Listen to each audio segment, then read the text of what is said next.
Bonjour tout le monde, ici Vanessa DL. Bienvenue au podcast Mystique, le podcast dans lequel on tente de démystifier le mystique, d'explorer l'occulte et d'apprivoiser l'inconnu dans la spiritualité, et ce sans tabou et sans censure. On se retrouve aujourd'hui pour un nouvel épisode de questions-réponses dans laquelle vous allez voir, je vais répondre à une question beaucoup plus générale cette semaine. Puis je vous tiens en haleine pour quelques minutes encore parce que j'ai envie qu'ensemble, on fasse la météo astrale de la semaine. Mais avant d'aller voir ce qui nous attend cette semaine, j'aimerais prendre le temps de remercier toutes les personnes qui ont écouté, partagé, commenté le Astro Flash, où est-ce que je fais le point sur la crise actuelle, mais aussi l'entrevue avec Ginette Blais. Je pense que j'ai jamais autant reçu de commentaires, puis ça nous fait vraiment chaud au cœur de voir comment vous recevez chaleureusement le travail qu'on fait. Ça nous motive vraiment à continuer. Donc, merci beaucoup. Puis, un petit bonjour tout spécial à tous les francophones qui nous écoutent d'un peu partout dans le monde. C'est vraiment impressionnant de voir ça. Puis, on pense à vous, on vous voit. Donc, merci vraiment beaucoup pour tout ce beau support-là.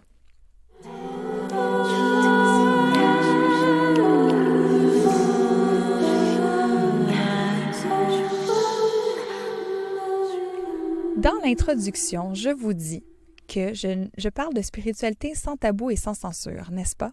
Et donc, je ne mettrai pas de petits gants blancs cette semaine pour vous parler de ce qui nous attend, parce que je vous avoue que ça risque d'être quand même assez rock'n'roll. Avant d'aller dans la technicalité astrologique de la chose, s'il y a une chose que je peux vous dire pour cette semaine qui va être très important, c'est d'honorer l'imprévisible, de s'attendre à l'inattendu. Pourquoi je vous dis ça? Parce que, en fait, il y a 4 gros transits un peu intenses qui vont se faire sentir cette semaine, autant d'un point de vue collectif que personnel. Puis je me souviens, cette phrase-là, « honorer l'imprévisible », c'est devenu un de mes mantras il y a quelques mois quand je l'ai sorti tout bonnement dans une conférence sur l'entrepreneuriat dans le domaine du bien-être qui était organisée par mon amie Shanat de Happiness Society. Puis je le disais, mais d'un point de vue ou avec un arrière-pensée très positive, en fait, où est-ce que moi, je me disais dans la vie qu'en tant qu'entrepreneur, j'allais atteindre certains niveaux ou que j'allais atteindre certains milestones. Puis, la vie jusqu'à présent m'a vraiment appris que des fois, tu rencontres une personne qui te permet de faire une connexion avec une autre personne qui va t'amener tout plein d'expansion dans ta vie. Donc, même si on aime s'imaginer qu'on peut contrôler le développement de notre business ou de nos projets, bien, la vie nous rappelle toujours qu'elle place des petits imprévus sur notre chemin qui peuvent changer notre direction très rapidement. Mais comme je disais, je le voyais d'une manière très positive, sauf que l'inattendu, ça peut aussi avoir des airs de destruction, d'obstacles, de difficultés, puis nous donner l'impression même de faire marche arrière. Fait que l'imprévisible, ça marche dans les deux sens. Autant dans le positif, quand ça nous amène des grands moments d'expansion, que dans le négatif, où est-ce qu'on sent qu'on est dans des grandes périodes de contraction. Puis la meilleure chose qu'on peut faire à travers tout ça, c'est d'augmenter notre capacité d'adaptation, de ne pas céder à la panique, puis de prendre conscience qu'on ne peut pas tout contrôler. Puis de regarder quelles sont les choses qu'on peut contrôler, comme nos réactions, puis nos actions, par exemple. Puis ça me rappelle, en fait, ce que Ginette Blais disait la semaine passée, un super beau truc qu'elle a donné, que quand on est en mode réaction, bien, on essaie de prendre un temps d'arrêt, on respire, puis on imagine dans l'écran de notre mental le mot « réaction », puis on déplace le « C » pour le mettre au début du mot pour faire le mot « création ». Donc, au lieu d'être en mode réaction impulsive, on se met en mode création consciente. Je vous dis ça parce que bon, en ce moment, on a beau oublier que Mercure fait une rétrograde il y a très peu de temps, mais Mercure est encore dans le signe du Poisson à travers tout ça. Ce qui fait en sorte qu'on est super émotif puis que c'est difficile d'organiser nos pensées. Donc, on vit des raz-de-marée émotifs, puis ça nous demande de prendre un temps de recul et de respirer par ces deux narines avant d'être trop impulsif. Parce qu'on se souvient, en ce moment, le Soleil est aussi dans le signe du Bélier, un signe qui a des tendances légèrement impulsives. Autre Mercure et le Soleil, bien, on a la planète Mars, la planète guerrière, qui va venir rejoindre Saturne, qui vient tout juste de bouger dans le signe du Verseau. Puis Saturne, ça serait la planète qu'on associe à la distanciation sociale qu'on ressent en ce moment. Puis Mars, quand elle vient s'aligner avec une planète, bien, elle intensifie tout ce qui se passe. Donc, on peut s'attendre cette semaine à une intensification des normes pour la distanciation sociale. Puis d'après moi, ça va être dû à ce qui nous attend autour du 5 avril. Je vous en ai parlé dans l'Astroflash sur la crise actuelle. C'est la conjonction Jupiter et Pluton. Et cette conjonction-là, je rappelle qu'une conjonction, c'est quand deux planètes sont très, très près l'une de l'autre. Bien, une conjonction, ça fait en sorte que les deux planètes s'unissent pour travailler ensemble. Puis Jupiter et Pluton, bien, c'est les planètes qu'on associe à la pandémie. Jupiter, c'est l'expansion. Pluton, c'est le cycle de vie-mort-vie qu'on associe aussi tout simplement au concept de pandémie. Donc, oui, on peut s'attendre à une semaine assez rocambolesque juste de par cet alignement de planètes-là, Jupiter et Pluton. Puis je tiens à préciser aussi que, surtout par rapport à ce que je disais d'honorer l'imprévisible, c'est beaucoup le carré entre Saturne et Uranus qui m'a inspiré ça, parce que c'est un transit qui amène énormément d'imprévisibilité. Donc, observez-le autant dans le collectif, donc ce qu'on va attendre dans les points de presse et tout, mais aussi dans vos vies personnelles. Si vous sentez qu'il y a de l'inattendu, par exemple, dans votre travail, dans votre carrière, dans même les manières que vous communiquez interpersonnellement avec les gens que vous aimez, bien, on fait preuve d'un peu plus de compassion. On n'est pas les seuls qui sont en train de vivre un choc puis beaucoup de changements. Tout le monde le vit en même temps. Fait qu'il faut faire preuve d'un petit peu plus de patience que d'habitude. Et comme je disais un peu plus tôt, de s'adapter un peu mieux aux changements. Puis en fait, il y a un transit là-dedans qui va nous aider parce qu'à partir du 3 avril, Vénus, la planète de l'amour, de l'argent et de la beauté, en fait la planète qui représente tout ce que l'on valorise, va entrer dans le signe du Gémeaux, qui est le signe, selon moi, qui a la meilleure capacité d'adaptation de tout le zodiaque. Le Gémeaux, c'est un signe qui a besoin de variété, de stimulation intellectuelle, puis d'assouvir constamment sa curiosité. Puis si vous êtes ici en ce moment, bien sûrement que la spiritualité, c'est un des sujets qui vous intéresse. Puis ça m'amène en fait à répondre à la question de la semaine qui est « Mais ça veut dire quoi au juste la spiritualité? » J'oserais même demander pourquoi la fucking spiritualité?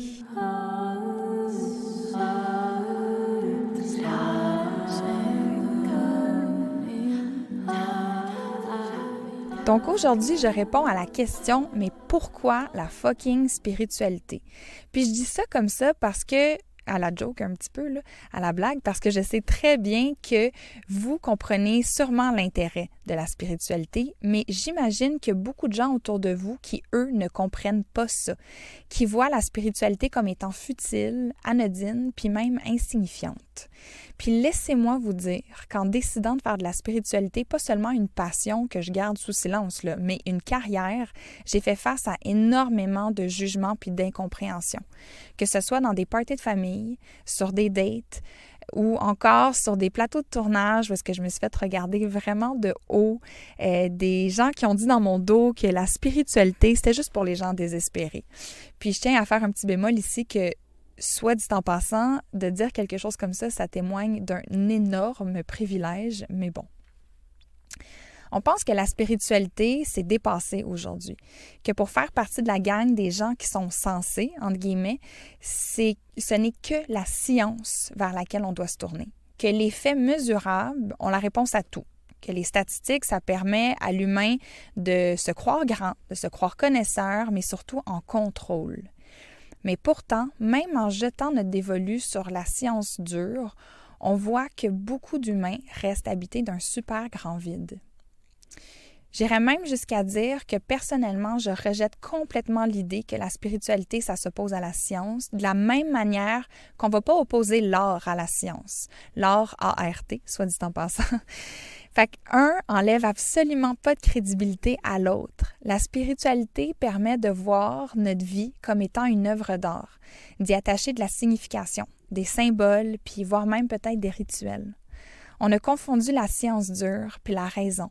Mais la raison, c'est pas seulement des hard facts. Avec le concept de la spiritualité, moi, je fais référence à une quête personnelle de sens puis de raison d'être. Ça n'a rien à voir avec le dogmatisme religieux. Parce que ma spiritualité à moi, elle m'appartient puis je la construis selon ce qui résonne pour moi.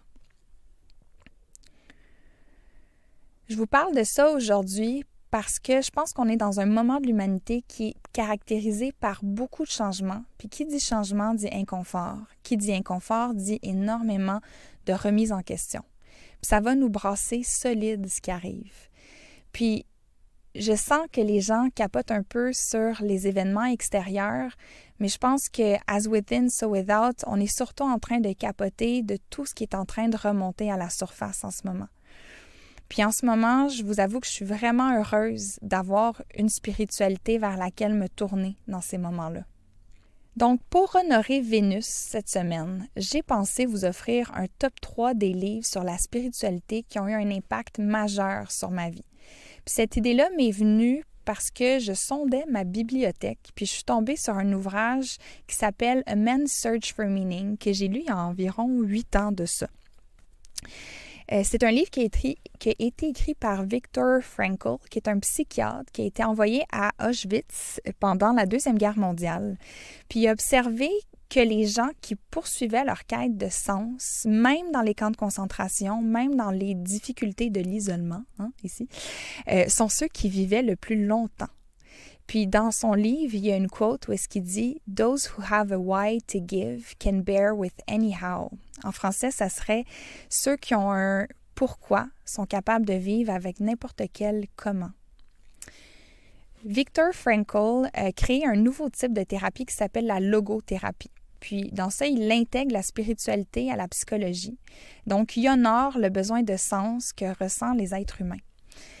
Puis en fait, c'est le premier livre du top 3 de livres sur la spiritualité que je veux vous offrir aujourd'hui. Donc, premier, c'est A Man's Search for Meaning de Viktor Frankl. Il existe aussi en français. Je pense que dans le titre, il y a le mot logothérapie. Puis c'est vraiment un magnifique livre. Puis je trouve que ça fait, bien qu'on n'est clairement pas dans des camps de concentration en ce moment, là, je ne dis pas ça du tout, il y a quand même beaucoup de parallèles à faire entre les grands changements humanitaires dans cette période-là de la vie, donc dans les guerres mondiales, puis ce qu'on est en train de vivre présentement, des grands changements dans les fondations, là. Le deuxième livre dans mon top 3, c'est un livre qui s'appelle Emergent Strategy, qui a été écrit par Adrienne Murray Brown. Puis dans ce livre-là, elle explique comment transformer consciemment le monde qui est en changement, mais de le faire en s'inspirant de la sagesse du monde naturel. C'est tellement un beau livre, c'est un livre qui est révélateur, qui est rempli d'épiphanies, des aha moments. On dirait qu'à chaque chapitre, on doit s'arrêter pour intégrer toute la magie qui est dans ce livre-là. Donc, je vous dirais que c'est un livre qui est super intéressant dans le contexte actuel où est-ce qu'on est en changement. Fait que comment est-ce qu'on est capable de reconstruire un monde qui est plus communautaire, qui est plus empli de sens, surtout où est-ce que tout est un peu malléable en ce moment. Il y a tellement d'opportunités de reconstruire sur le terrain sur lequel on se trouve présentement. Le troisième livre que j'ai pour vous est un peu surprenant. C'est pas un livre de développement personnel, c'est une fiction. Au début, je pensais vous offrir L'Alchimiste de Paulo Coelho, mais là, j'étais comme, OK, là, vous le savez sûrement que c'est un bon livre. Et le livre que moi, je veux vous proposer est un peu dans la même ligne d'idées, qui est une quête d'un personnage qui est en quête de sens de sa vie, en fait. Mais celui que je vous propose, d'après moi, va vous faire voyager un peu plus. Et c'est La Cité des dieux sauvages de Isabelle Allende. C'est un livre qui me fait voyager dans mon imaginaire comme aucun autre livre. C'est un livre magnifique qui, comme je vous disais un peu plus tôt, explique la quête de sens un peu d'un jeune adolescent qui suit sa grand-mère dans la forêt amazonienne. Il rencontre des peuples autochtones, il vit des expériences mystiques. C'est complètement magnifique comme livre. Puis moi, ça m'a vraiment animée d'une force nouvelle quand j'ai lu ce livre-là. Je pense que j'avais 16 ans. Je l'ai relu à plusieurs reprises après, donc peut-être qu'en ce moment, surtout dans des moments de confinement comme on vit, bien, de voyager à travers la lecture, c'est quand même une pas pire idée. Je serais curieuse de savoir c'est quoi, vous, les livres qui vous ont nourri spirituellement. Puis vous allez voir, les livres que j'ai placés dans le top 3, il n'y a aucun livre qui parle de sorcellerie ou d'occultisme. Parce que je vous rappelle que sous le très grand parapluie de la spiritualité, les arts mystiques, l'ésotérisme et l'occultisme en font partie, mais ne s'y limitent pas. Pour le prochain Q&A, par contre, là, je vais continuer à me gâter en vous offrant des suggestions de lecture parce que Dieu sait que j'adore faire ça.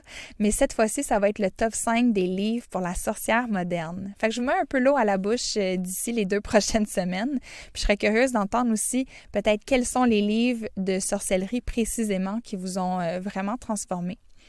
Mais d'ici là, prenez soin de vous. Puis, à ceux qui me demandent si on va s'en sortir, si ça va finir bientôt, cette histoire-là, souvenez-vous d'une chose. On ne choisit pas notre temps, mais notre temps nous choisit. Donc, au lieu de faire une fixation sur le futur en ce moment, c'est super important que vous voyez la transformation de notre monde comme une opportunité de vous transformer vous-même. Donc, prenez ce temps-là pour vous. Comme le disait Viktor Frankl dans son livre, When we are no longer able to change the situation, we are challenged to change ourselves. Lorsqu'on ne peut plus changer la situation dans laquelle on est défié à nous changer nous-mêmes. Je vous rappelle que ça fait toujours une différence quand vous allez noter le podcast, quand vous le partagez. Encore merci pour votre support, de nous suivre, d'être toujours là au rendez-vous. On se retrouve la semaine prochaine pour une nouvelle entrevue.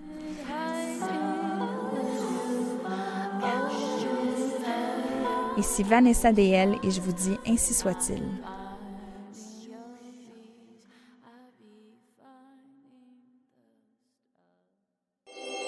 Une production Roméo.